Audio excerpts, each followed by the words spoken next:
Hello everybody. I was wanting to make a video today on why I never go over 8 reps when I'm working out. And except I go over 8 reps on abs, and I believe that's it. And I typically don't go over 6 reps on anything. I'll keep it in the 4 to 6 rep range. And I'll venture off into 8 reps maybe 10% of the time, and that's only when an exercise is really isolated, like say a leg curl, leg extension, preacher curl, which I never do anyway. But I would not venture in probably the 4 rep range, a weight that I could only do 4 reps on a preacher curl, and just asking to rip bicep off the bone.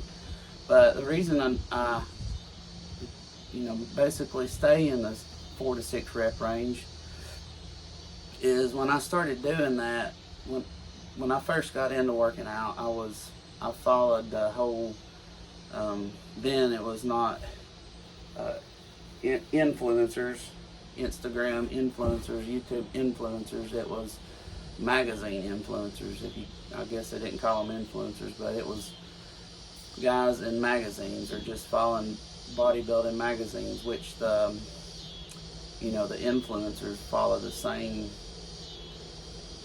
prescription recipe to get the views, and that the same thing the magazines would use to get the sales. But I'll talk about that another time. But I followed that. I bought into the whole routines of the pro bodybuilders that was on ungodly amount of anabolics, that what would work for them didn't work for me as a natural lifter. But I would do these high rep workouts, high volume, crazy drop sets, supersets, whatever, all these insane techniques, instead of just doing basic lifting, basic exercises and hard lifting. And all that got me, it got me to where I had a lot of tendonitis in my joints real quick. Like first 6 months, I think I started as a 20-year-old guy. I started developing bad tendonitis in my elbows, and from the amount of volume and reps. And it made it to where I had to eat an ungodly amount of food to keep my body weight up, because I was doing so much volume. I was basically sick of eating all the time. And I did gain muscle during that time, size, as most people do, anybody does if they push themselves, as they call them, newbie gains. And I was no different. I got my newbie gains, which is like you can do no wrong. But then that quickly stopped, and stopped getting results of any kind. And to gain strength, what I found out, doing those reps, those higher, 10 to 12, sometimes 15, that was insane. I never got that weak again as I did when I was doing 15 rep sets. But I could gain strength and gain muscle, gain size at those higher reps, but it came at the expense, as I had to way over bulk. I had to gain a whole lot more fat just to gain a little bit of muscle. And then the thing I run into is I get tired of, okay, the winter's over and the summer's coming in. I get tired of being so fat, and I'm like, I'm gonna have to get ready for, trim up for summer, beach time. And so I would diet down, and I would have to diet down so much. Plus the higher rep sets didn't give my body very much incentive to hold on to the muscle. So what I would find out that I would get, in this attempt to get ultra lean would just get me ultra skinny. I would basically lose all the strength that I gained, all the muscle I gained, and I just, I could get lean, but now I was just a skinny guy, not a, I had all this um, ambition of, oh, when I get rid of all this fat, there's going to be this lean muscular body underneath this, but it's turned out to just be a lean skinny body, back to being nicknamed Bones, as they nicknamed me when I first went in the gym. But then when I got on after about 5 years of lifting this way and just assuming that I was going to have to, I didn't have the genetics to, have the body I was looking for. I was, just wasn't cut out for that. That I'd probably just have to get on steroids if I ever wanted to, be that guy for a little while. But then when I got on the lower reps, lower sets, 4 to 6 reps, I don't think I'd started doing, and this was coming from, as I've mentioned it many times before, this come from getting on, finding the AST website and getting on their Max OT program, and that was in 2005. And when I done that, it was like an instant, it's like a switch flipped, that I gained quite a bit of, my strength basically doubled. I gained a good amount of size, enough that the people that knew me as a regular down at the gym started calling me OJ, because they noticed me being stuck at this way for so long, 5 years, and then all of a sudden taking off. So they was assuming I had got on a cycle of steroids, but it was just that I had got on the right program. I started lifting, getting a lot more rest. My whole workouts, I would do like I say, it's like a 6 sets for chest. My chest workout would be 6 sets total, of working sets, 4 to 6 reps, instant growth. And what I noticed is I could get growth without having to eat so much.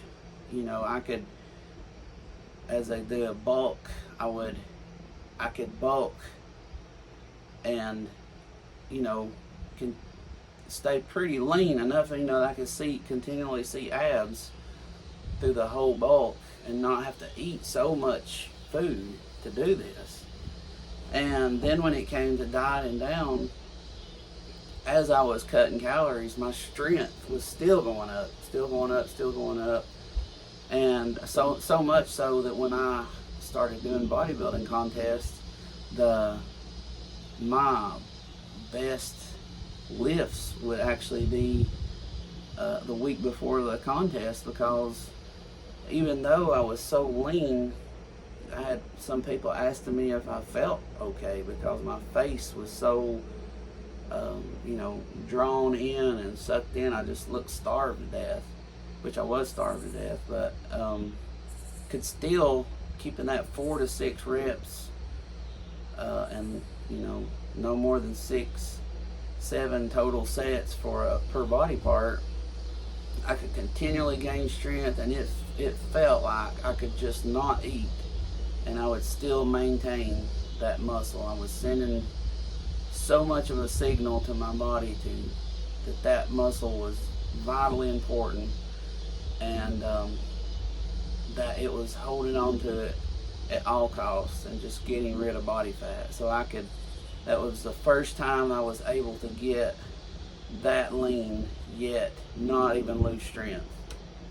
And to me, strength is a good indicator of how much muscle you have. So I felt like, even though I would get extremely flat from, low calories, low carbs, that would come right back once I started the flatness, and get a good fullness once I started carbing back up and would fill those glycogen stores back up. That's really all it was. But I say that to say that kind of like don't fall for. I'll just say, give that a shot. Give the 4 to 6 reps a shot, and that is continually 4 to 6 hard reps.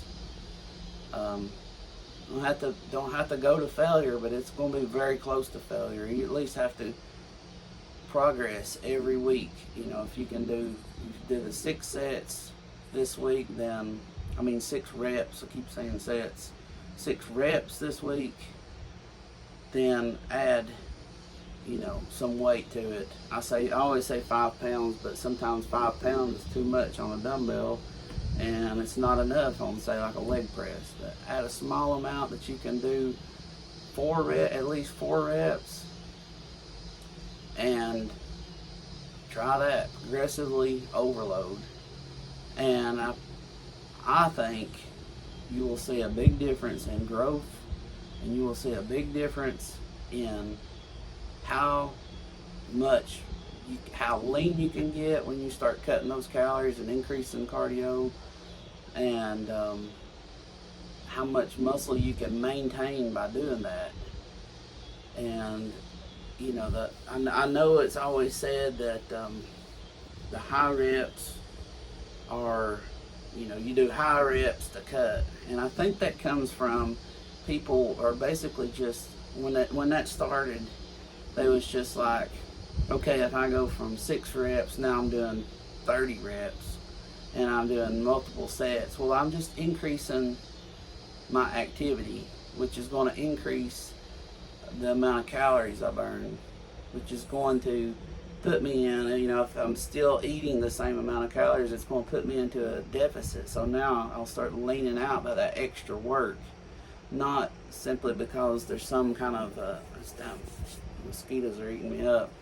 I promise I'm not trying to flex my bicep like a lot of dudes do, or you'll see them. I'm scratching my hand, so I need to kind of a way to flex their bicep without appearing to flex their bicep or arms. But I think that's where the high reps for cutting come from. So I'll end it there. I'm just going to ramble. I can see the video is almost 13 minutes